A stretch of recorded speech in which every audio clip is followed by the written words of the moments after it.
Vous êtes à l'endroit où il y avait les échanges de ressources entre les tribus de la montagne et les tribus de la mer. C'est ici qu'il faisait la rencontre avec, elle a plusieurs noms, Aoura, Teura, Haoura.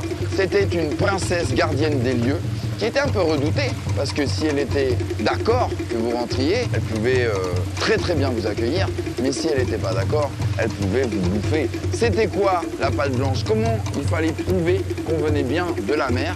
On amenait une noix de coco et à l'intérieur, on mettait de l'eau salée. Si elle voyait que c'était bien de l'eau salée, elle vous faisait entrer tranquillement et vous pouvez aller vous servir du féhi. Donc voilà, les guerriers couraient jusqu'ici, se reposaient ici, et d'où le nom, la toponymie de la rivière, Maha Te Aru, là où on régénère son souffle, là où on se repose. Je suis Jimmy Leral. Moi, je randonne dans les vallées de Tahiti depuis que j'ai 6 ans. J'ai passé mon guide professionnel en 2015 et on a ouvert Aito Rando.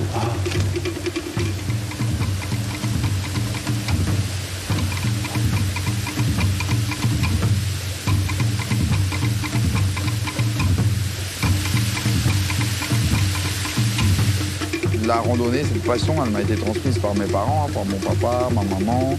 Et puis petit à petit, j'en ai fait mon métier. Vous êtes à l'entrée de la vallée, vous êtes encore sur la zone du littoral. Et entre là où on a nos véhicules, voire même entre la route et le rocher Teura, dans les temps ancestraux, c'était la zone du littoral, de Pet-Ei, le côté mer.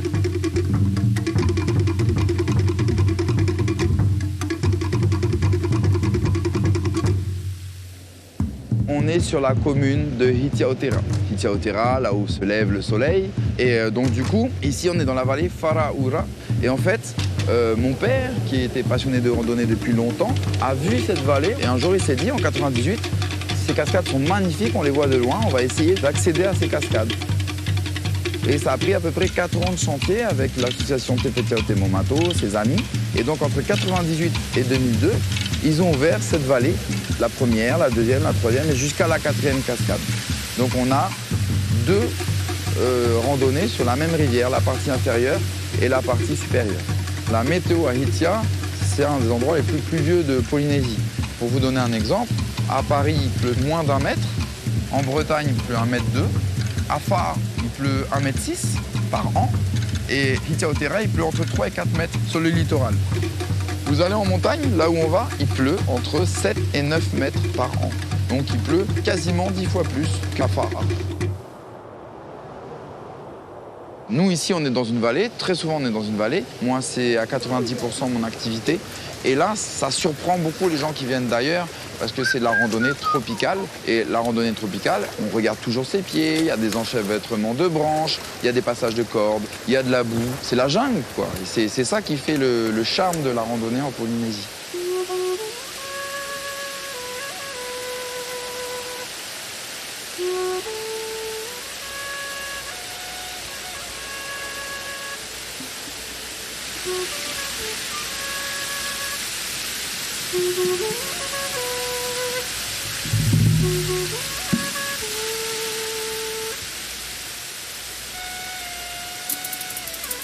La randonnée de la Faraoura, là on va parler des niveaux. Tepetiaote Momato, l'association a mis en place 5 niveaux, de 1 à 5 étoiles. J'ai repris cette idée et 1 étoile c'est à partir de 7 ans, 2 étoiles à partir de 10 ans, donc c'est les randos familiales.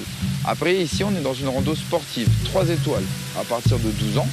Et donc c'est un niveau intermédiaire. Je dirais que c'est une rando sportive accessible à quelqu'un qui a un minimum d'entraînement.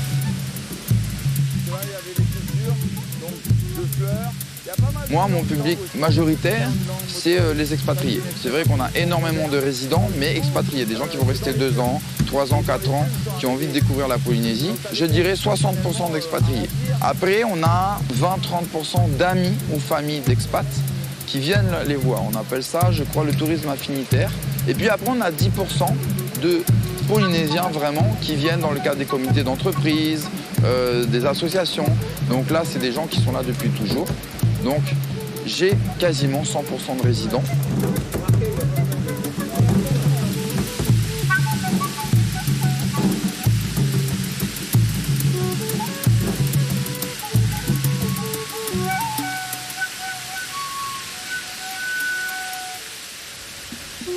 Alors c'est un très beau métier. Votre bureau, c'est la montagne.